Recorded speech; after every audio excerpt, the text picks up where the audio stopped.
अशी खूप. चला सगळ्यांना good evening. Subhadra madam good evening. आज आपला तिसरा दिवस आहे पुस्तक वाचनाचा. रहस्यमय तिबेट आणि ज्ञानगंज महत्वाचं म्हणजे आता आपल्याला ज्ञानगंजाचं प्रत्यक्ष वर्णन ऐकायला मिळतंय मॅडमच्या तोंडातून आणि ही सत्य घटना, सत्य कहाणी. मेन म्हणजे ज्ञानगंजेचं जे अट्रॅक्शन आहे प्रत्येकालाच वाटतं आध्यात्मिक साधना करणाऱ्याला, की आपणही तिथे एकदा सूक्ष्म रूपात का होईना जावं.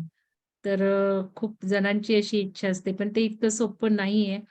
हे या पुस्तकाच्या वर्णनावरून दिसतंय. तर चला मॅडम तुम्हाला विनंती करतेय तुम्ही सुरुवात करा आता आणि सगळ्यांना धन्यवाद आल्याबद्दल. मॅडमचेही धन्यवाद. धन्यवाद, धन्यवाद मॅम. आणि हं. सगळ्यांचे धन्यवाद आणि तुम्हा सगळ्यांना मनापासून आत्मवंदन.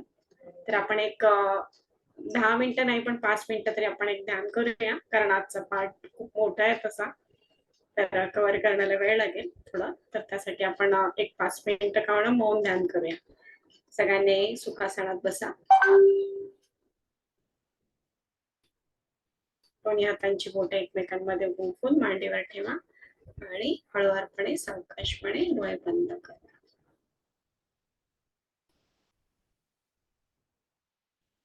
आपलं लक्ष फक्त आपल्या श्वासावरती द्यायचंय. कोणताही विचार नको. मन शांत, शरीर रिलॅक्स.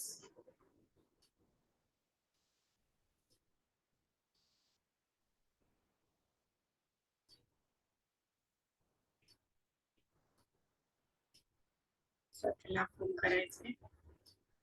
मन नाही, मी बुद्धी नाही, मी शरीर नाही, मी चित्त नाही, मी आहे चिन्मयानंद आत्मा.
Last 10 second.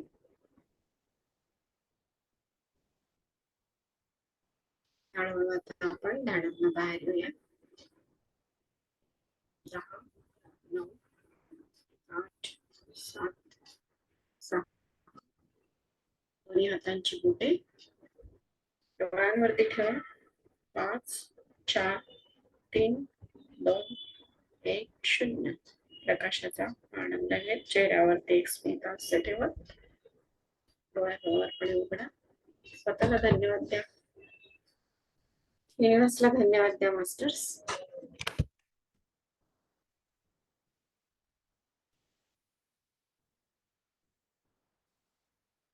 Thank you so much. तर आता आपण सुरुवात करूया पुस्तकाला. पुस्तकाचं नाव एकदा परत सांगते, तिब्बत का रहस्यमय योग और अलौकिक ज्ञानगंज. तर आपण पुस्तकाला सुरुवात करत आहोत. काल आपण बघितलं श्रीमद शंकर स्वामी, त्यांचा जो मित्र आहे दुनिदा, त्यांना समजलं की दुनिदा या दुनियेत नाहीये ना.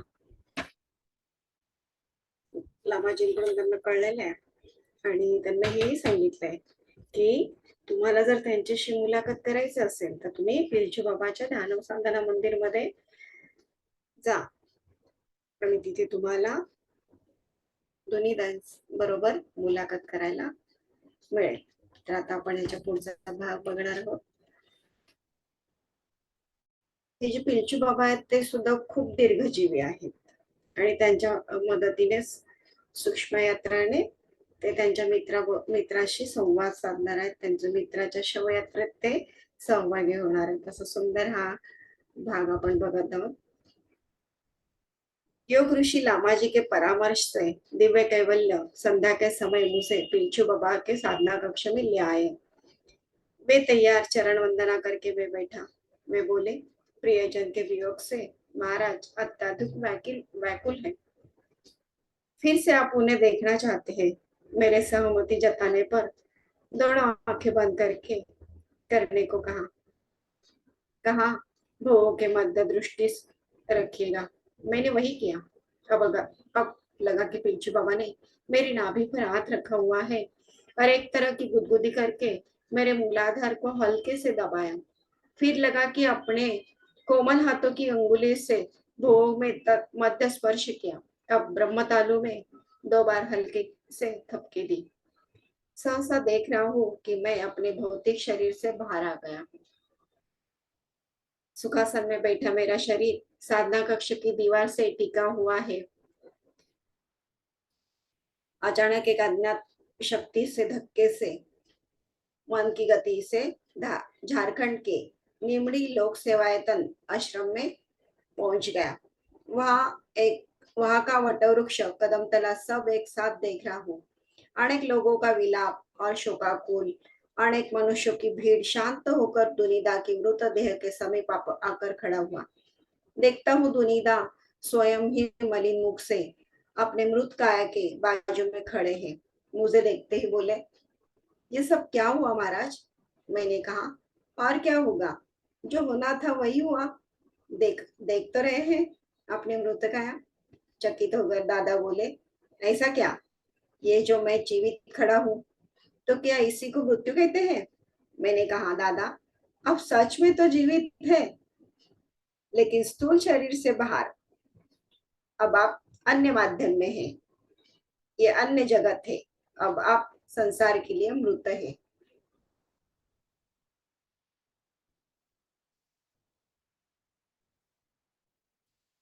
आप कितनी भी चेष्टा करेंगे तो इस देह में आप लौट नहीं आएंगे.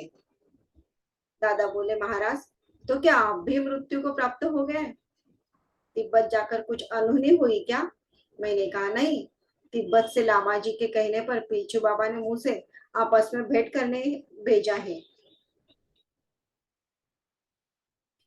दादा अवाक होकर विस्मय से बार बार अपने मृत शरीर को देख रहे हैं. शव यात्रा शुरू होगी. मैं भी दुनिदा की शव यात्रा में शामिल हुआ. दुनिदा भी मेरे साथ अपनी शव यात्रा में चल रहे हैं. हम दोनों सभी को देख रहे हैं किंतु हम दोनों को कोई भी नहीं देख पा रहा है. अब मेरा क्या होगा महाराज? चिता में अग्नि प्रज्वलन होने पर दादा बोले, अब मेरा क्या होगा महाराज? मैंने कहा, चलिए तब तक आम के पेड़ पर बैठकर झूलते हैं. डाली के एक ही ओर दोनों पैर झुलाकर मैं बैठा, दादा भी आकर डाली पर बैठे।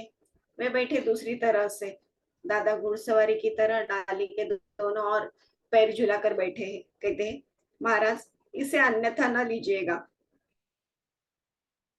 एक बंडल बीड़ी चाहिए। और अब बहुत देर हो गई बीड़ी पिए हुए। मानिक सिगरेट मांगी, मानिक से सिगरेट मांगी, लेकिन अब तो सुनता ही नहीं है मेरी। दुनिदा की शव यात्रा में और भी 3-4 अशरीरी उपस्थित थे। कौन थे वो अशरीरी? मैं किसी को भी नहीं पहचानता, जानने का प्रयास भी नहीं किया। वैसे भी परिचित अपरिचितों का की बहुत भीड़ है। शवदाह के बाद दादा बोले, महाराज मैं अब मुक्त हुआ। सोचता था मनुष्य के मरने के बाद सब खत्म हो जाता है। देख रहा हूँ कि मृत्यु के बाद भी बहुत कुछ है। हल्का लग रहा है। बेकार ही मनुष्य मृत्यु से भयभीत है। मेरा भ्रम मिट गया।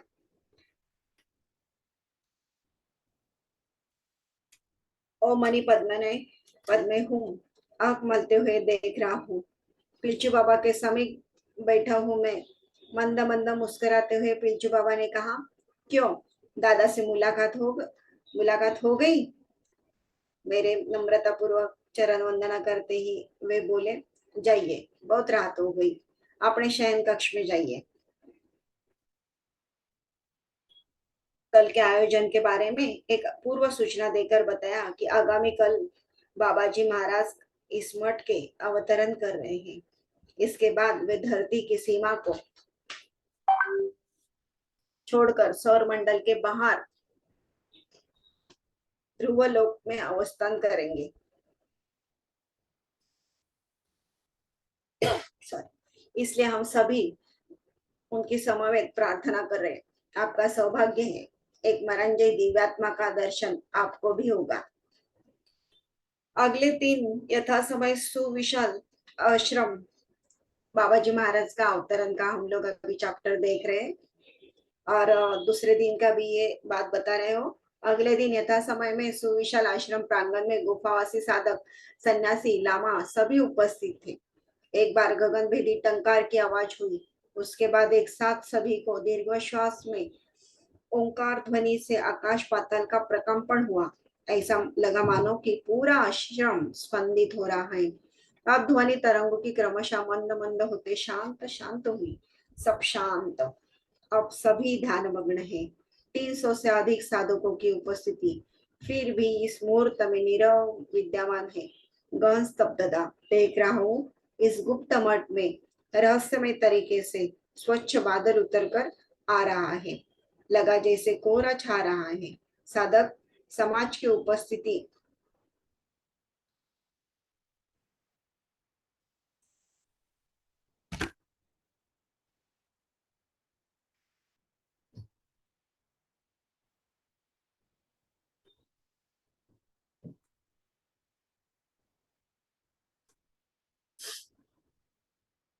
साधक समाज की उपस्थिति में पद्म गंध की हल्की खुशबू फैल रही है। इस मुहूर्त में मेरी चिंता, चेतना, स्फूर्ति और उल्लास मानो तीव्र से तीव्रतर हो गई। अब बेल की फूल की खुशबू भरे। देखते देखते कोहरे को भेद कर ऊर्ध्वलोक से एक प्रकाश पुंज केंद्र में स्थापित वेदी पर उतर रहा है। साथ में अभिनव प्रकाश के रंग बिरंगे गोले उड़ रहे हैं। प्रकाश पुंज मानो इंद्रधनुष के रंग में रंगा। प्रकाश पुंज अब आकार ले रहा है, रंग भी बदल गया। अब उज्जवल नीला प्रकाश के गोले अब चक्राकार घूमने लगे। आहा, आलोक गोले अब मानव कृति में बदलने लगी। आकृति अब स्पष्ट। पल भर में केंद्रस्थ वेदी पर आविर्भूत हुए दीप्त तेजो में 14-15 वर्ष के एक किशोर, इतने सौम्य, इतने सुंदर, सुमधुर, सुमधुभाषी दुर्लभ रूप को मैं स्वप्न में भी नहीं सोच सकता। अविन्यस्त जटा, मूंछें, दाढ़ीहीन, उज्ज्वल किशोर मुखमंडल, उन्नत वक्ष, अजानुलंबित भुजाएं, ऊर्ध्वन्मीलित चक्षु, शरीर पर सुनहरी रेशमी चादर, जैसे लगे उनकी ऊंचाई लगभग 7 फुट होगी। अक्षिपट से दीप्त तेज फैल रहा है। असाधारण अनुभूति हो रही है उस तेज से। देखा कि होली के अबीर की तरह कुछ जी कुछ एक चीज सभी मुट्ठी में भर कर बाबा जी महाराज की वेदी की ओर उड़ा रहे हैं। दिव्य कैवल्य मेरे साथ ही बैठे हैं। दिव्य सुगंध से वातावरण भर उठा। क्या थी वह सुगंध समझ नहीं सकता। एक लयबद्ध अति मृदु स्वर में दैवीय ध्वनि गूंज रही है। बाबा जी महाराज अकेले नहीं है, पार्षदों के साथ उतरे हैं। हमारे लिए वे सभी अति मानव है। 300 वर्ष से अधिक साधकों का समारोह, उनका स्पष्ट स्वतंत्र अस्तित्व, साधकों के अंतर्मन का भाव, सभी की आंखें और चेहरे की अभिव्यक्ति में परम शांति, कृतज्ञता से गदगद, किसी के आनंद अश्रु तो किसी के होठ कांप रहे हैं। साधकों का बहि प्रकाश अव्यक्त। इस समय सभी के दिव्य भावावेश की व्याख्या के लिए मेरे पास शब्द नहीं है। मुझे तो लगा मानो सब कुछ हार चुका। अभिषेक के दौरान वास्तव में देखा बाबा जी महाराज के नाभि चक्र, मणिपुर चक्र और हृदय चक्र, अनाहत दोनों चक्र फैन के पंखों की तरह घूम रहे हैं, जिसे प्रत्येक साधक अनुभव कर पाता या अंतःचक्षु से देख पाता। धुएं की तरह उड़ रहे चंदन पाउडर में बाबा जी अस्पष्ट दिख रहे हैं। प्राय 1 घंटे तक अभिषेक चला। अब चंदन पाउडर की धुंध से बीच में एक पुंज का आकार बना। उसमें एक पुंज में क्रमशः बाबा जी महाराज को ढक लिया। कुछ भी दिखाई नहीं पड़ रहा। मेघ आसमान की ओर उठने लगा। देखते देखते ही वह नीले आकाश में विलीन हो गया। इस तरह बाबा जी महाराज आके सबको दर्शन दिए। आगे हम लोग देखेंगे।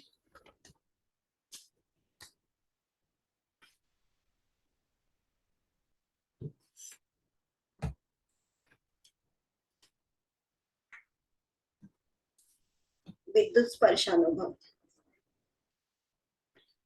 भागवत विग्रह युत्सुंग लामा जी के परावर्ती निर्देश के इंतजार में हूँ। एक दिन दिव्य कैवल्य आकर बोले, आपके लिए ज्ञानगंज की यात्रा का आदेश आया है। भोर के 4 बजे निकलना होगा। 3-4 दिन का चलन पथ है। 2 सिद्धाश्रम में रात्रिवास होगा। दोनों ही भारतीय योग के साधना स्थली है।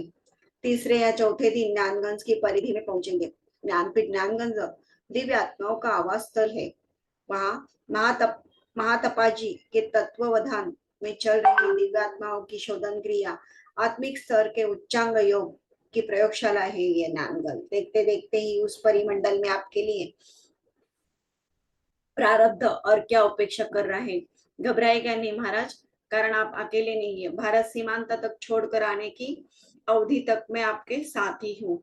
स्नेह से मैंने दिव्य कैवल्य को गले लगाकर जकड़ लिया। पकड़ते ही एक अदृश्य तरंग ने मेरे भीतर बाहर एक तीव्र करंट के विद्युत प्रकाश का झटका दिया। इतने दिनों से उसके साथ हूँ। यात्रा पथ पर सेवक की तरह उसने मुझे सिद्ध तांत्रिक तेल से पूरे शरीर की मालिश की। तब तो ऐसा नहीं हुआ। समझा आज दिव्य कैवल्य साधना से उठकर सीधे मेरे पास अगले दिन की यात्रा का संदेश देने आ गया। तो वो तो समझने ही नहीं पाया कि आवेग में जाकर मैं उसे जकड़ लूंगा। इतने दिनों से मैं उसके साथ अपने अनुज की तरह स्नेहभाजन व्यवहार करता था। कोई शर्म संकोच नहीं, साधना के स्तर के ऊंच नीच का भेदभाव भी नहीं। किंतु आज विशेष तरह से अनुभव हुआ उसकी साधना शरीर की अवस्था किस स्तर पर है। अभी हम लोग ज्ञानगंज का वर्णन देखेंगे। ज्ञानगंज क्या और क्यों तथा ज्ञानगंज यात्रा। हमारे इस भूलोक का एक चिन्मय भुवन ज्ञानगंज हिमालय के उच्च हिमाद्री श्रेणी में इसका अवस्थान योग के सुमन्नत शिखर पर जो अरूढ़ है, उनमें से अनेक इस घाटी में आ चुके हैं। हिमाद्री श्रेणी में भ्रमणरत कोई महात्मा सहसा इस सिद्ध योग भूमि के प्रभामंडल में आने से दिव्य भावावेश में चुंबक की तरह आकृष्ट होते हैं। अनेक संस्कारित साधक पुनः ज्ञानगंज की परिधि से बाहर आकर मनुष्य लोक में लौट आते हैं। महान योगात्माओं की यह दिव्य धाम है। यह विधाता रचित एक अभिनव सिद्ध लोक है। भौम वातावरण से ऊर्ध्व और समय शून्य भूहीन घाटी है। यहाँ काल का प्रभाव अति नगण्य है। इस मंडल में अवस्थानरत योगी दिव्य देह प्राप्त कर वापस कौमार्य पाते हैं। मृत्युलोक के नियम, काल का धर्म, देह का क्रम विकास, शैशव से जवानी, बुढ़ापा, मृत्यु आदि इस मंडल से बाहर है। इस मंडल से बाहर आने का क्षुधा, तृष्णा, काम प्रवृत्ति, काल राज्य, अनुवंशिक, अनुषंगिक धर्म आरंभ होता है। मकड़ी के जाले की तरह स्वतः प्रसरणशील चलायमान 21 किलोमीटर आयतन की विशाल परिधि का यह राज्य वास्तव में विशिष्ट मानव लाइब्रेरी है।